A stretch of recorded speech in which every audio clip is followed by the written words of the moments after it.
Dear students, a very warm welcome to all of you in my today's lecture of Operations Research.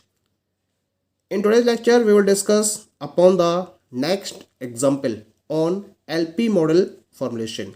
यानी कि आज के lecture में हम LP मॉडल को फॉर्मुलेट करने के रेफरेंस में एक और एग्जाम्पल को डिस्कस करेंगे कि किस तरीके से हम एक पर्टिकुलर गिवन प्रॉब्लम के बेसिस पर LP मॉडल को फॉर्मुलेट कर सकते हैं.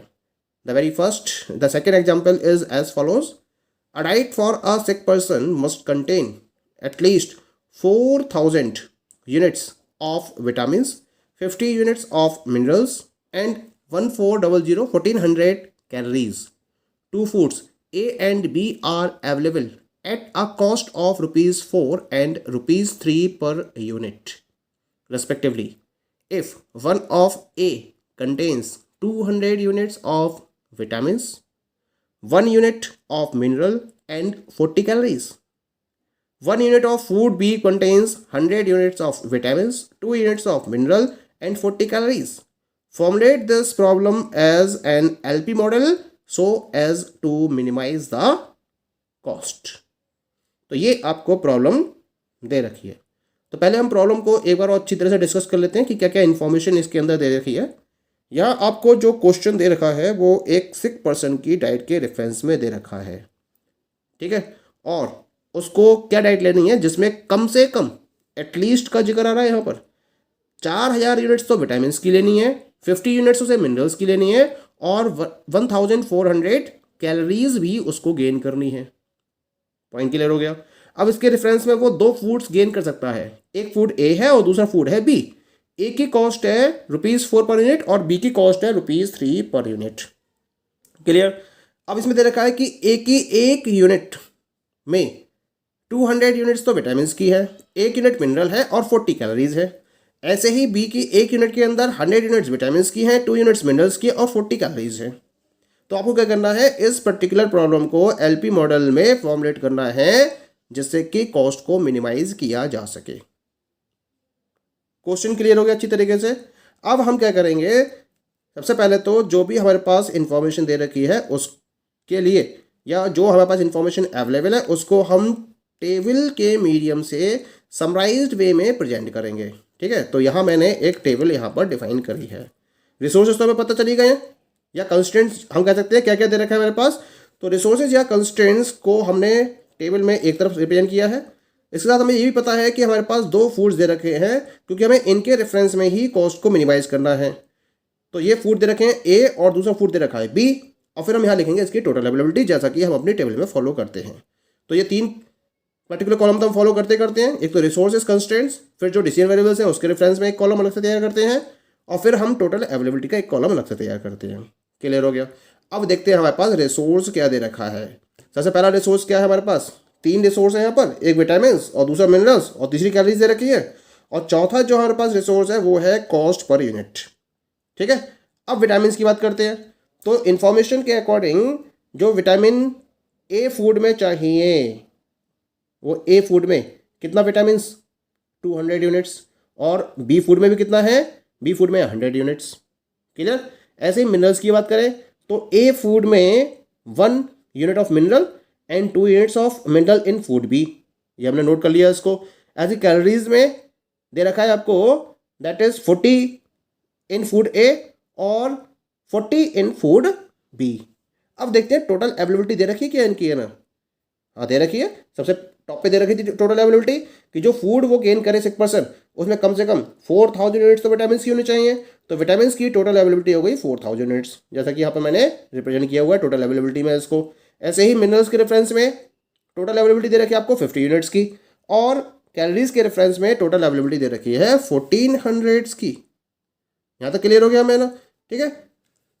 इसका मतलब जो हमारे डिसीजन वेरिएबल्स होंगे वो क्या होंगे कि ए और बी की कितनी नंबर ऑफ यूनिट्स कंज्यूम की जानी चाहिए पेशेंट के द्वारा या सिक पर्सन के द्वारा.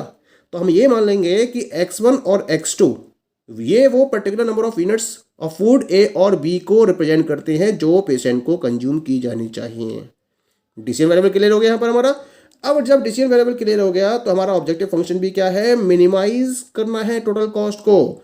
तो minimize total cost Z is equal to 4x1 plus 3x2, क्योंकि कॉस्ट पर यूनिट ए की है 4 पर यूनिट और बी की है ₹3 पर यूनिट, तो मिनिमाइज टोटल कॉस्ट हो जाएगी यहाँ पर 4x1 प्लस 3x2।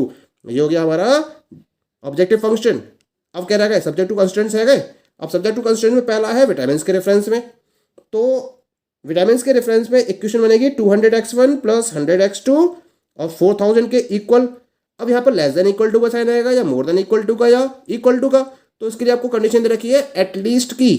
जब एटलीस्ट की कंडीशन दे रखी है तो साइन होता है हमेशा मोर देन इक्वल टू का, नॉट मोर देन होगा तो लेस देन इक्वल टू का साइन होगा, क्योंकि एटलीस्ट है इसी वजह से मोर देन इक्वल टू का साइन यूज करेंगे तीनों ही केस में। तो इक्वेशन बनेगी आपकी पहली 200x1 plus 100x2 is more than equal to 4000। ऐसी सेकंड इक्वेशन बनेगी आपकी x1 plus 2x2 is more than equal to 50, और ऐसे ही तीसरी इक्वेशन बनेगी आपकी 40x1 plus 40x2 is more than equal to 1400। और यहाँ हमें एक कंडीशन ऐड और करनी पड़ेगी, that is x1 x2 greater than और equal to 0।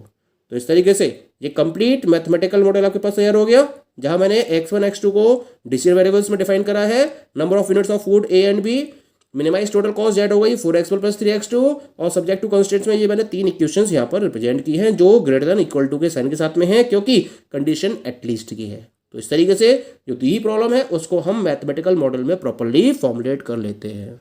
Now come to the next example on LP model formulation.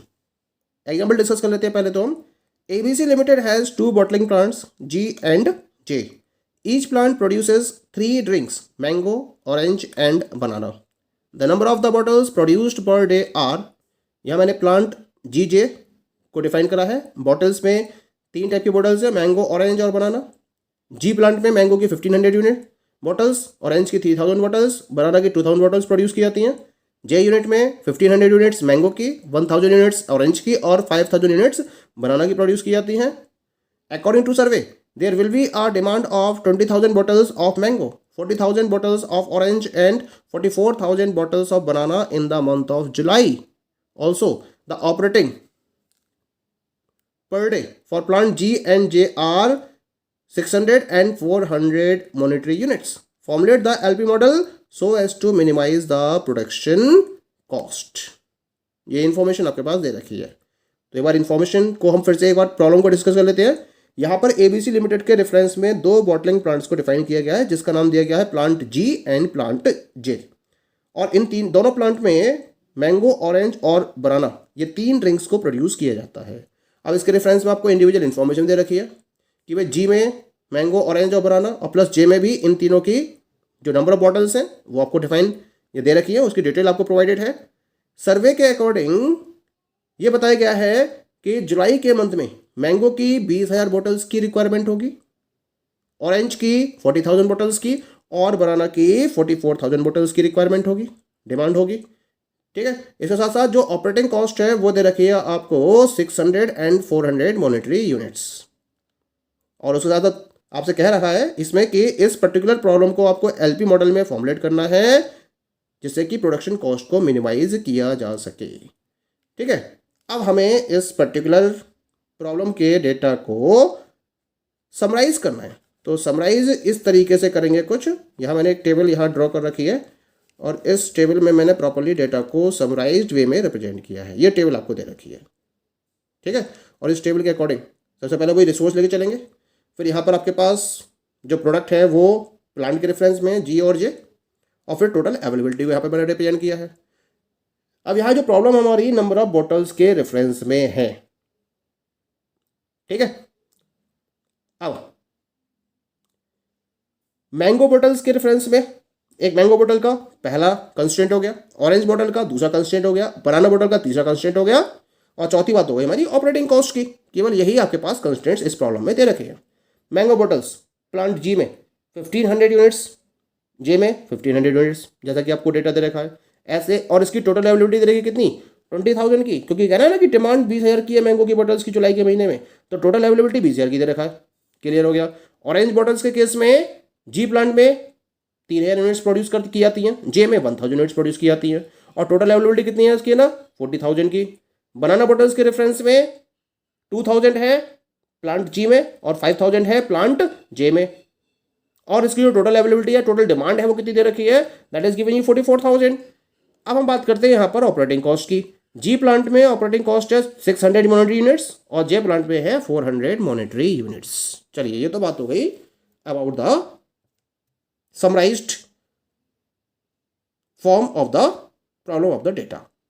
अब हम मान रहे हैं हमें यहाँ पर डिसीजन वेरिएबल्स। डिसीजन वेरिएबल्स हमें क्या मानने हैं यहाँ पर, क्योंकि हमारा ऑब्जेक्टिव फंक्शन क्या होगा, वो प्रोडक्शन कॉस्ट को मिनिमाइज करना है। और ये भी आपको दे रखा है कि आपके सामने प्रॉब्लम है कि जी और जे प्लांट में कितनी नंबर ऑफ यूनिट्स बॉटल्स को प्रोड्यूस किया जाना चाहिए। तो हम ये मान लेंगे कि जी प्लांट में x1 नंबर ऑफ यूनिट्स को प्रोड्यूस करे एबीसी लिमिटेड कंपनी, और जे प्लांट में x2 नंबर ऑफ यूनिट्स को प्रोड्यूस करे। तो ये होगा इसके डिसीजन वेरिएबल्स। तो डिसीजन वेरिएबल्स क्लियर हो गए। डिसीजन वेरिएबल्स हो गए x1 number of units of bottle produced at plant G and x2 defines the number of units of bottles produced in plant J. Clear. अब इसके basis पर जो आपका ऑब्जेक्टिव फंक्शन होगा वो क्या होगा, यहां आपको क्या करना है, प्रोडक्शन कॉस्ट को मिनिमाइज करना है। जी की कॉस्ट है 600, जे की कॉस्ट है 400, एक यूनिट की कॉस्ट मानी हमने x1, तो जी में टोटल कॉस्ट कितनी होगी 600 x1 और जे में टोटल कॉस्ट होगी कितनी 400 x1। तो टोटल कंपनी की यानी कंपनी की टोटल कॉस्ट कितनी हो गई ना 600 x1 प्लस 400 x2। तो ये क्या डिफाइन करेगी, कंपनी के ऑब्जेक्टिव फंक्शन यानी कि मिनिमाइज टोटल कॉस्ट जेड को। तो minimize total cost Z will be equal to 600 x1 plus 400 x2। ये तो बात हो गई ऑब्जेक्टिव फंक्शन की। अब हमें बात करनी है किसकी, सब्जेक्ट टू कंस्ट्रेंट्स की। सब्जेक्ट टू कंस्ट्रेंट्स पहला केस क्या बनेगा, टेबल से क्लियर है। इक्वेशन तो हमें समझ में आ गई, क्या होगी equation 1500 x1 plus 1500 x2 equal to 20,000। अब मैंने जो इक्वल टू बोला यहाँ पर लेस देन इक्वल टू आएगा, मोर देन इक्वल टू आएगा या इक्वल टू आएगा। तो इसके लिए हम क्वेश्चन को स्टडी कर लेते हैं फिर से। क्वेश्चन में दे रखा है कि there will be a demand of 20,000 bottles of mango. तो ये कम से कम डिमांड है। डिमांड का मतलब कि एटलीस्ट इतना तो प्रोडक्शन करना ही करना है। एटलीस्ट कंपनी को 20,000 यूनिट्स मैंगो की प्रोड्यूस करनी ही करनी है। तो एटलीस्ट का केस बन गया, साइन आएगा मोर देन इक्वल टू का। तो इक्वेशन हो जाएगी 1500 x1 plus 1500 x2 more than equal to 20,000। ऐसे ही दूसरी इक्वेशन रहेगी यहाँ पर 3000 x1 plus 1000 x2 more than equal to 40,000। और तीसरी इक्वेशन रहेगी 2000 x1 plus 5000 x2 is more than equal to 44,000। तो इस तरीके से हम रिप्रेजेंट करेंगे इसको। तो यहाँ मैंने सब्जेक्ट टू कंस्ट्रेंट को डिफाइन करा है। इक्वेशन वही है 1500 x1 plus 1500 x2 more than equal to 20,000, 3000 x1 plus 1000 x2 more than equal to 40,000, 2000 x1 plus 5000 x2 more than equal to 44,000। जहाँ x1 x2 is more than equal to 0, क्योंकि ये क्या है, पॉजिटिव वेरिएबल्स को define करते हैं, non negative variables को define करते हैं। तो इस तरीके से जो दी हुई मैथमेटिकल प्रॉब्लम है उसको हमने एलपी मॉडल में फॉर्मुलेट कर दिया। Okay, thank you.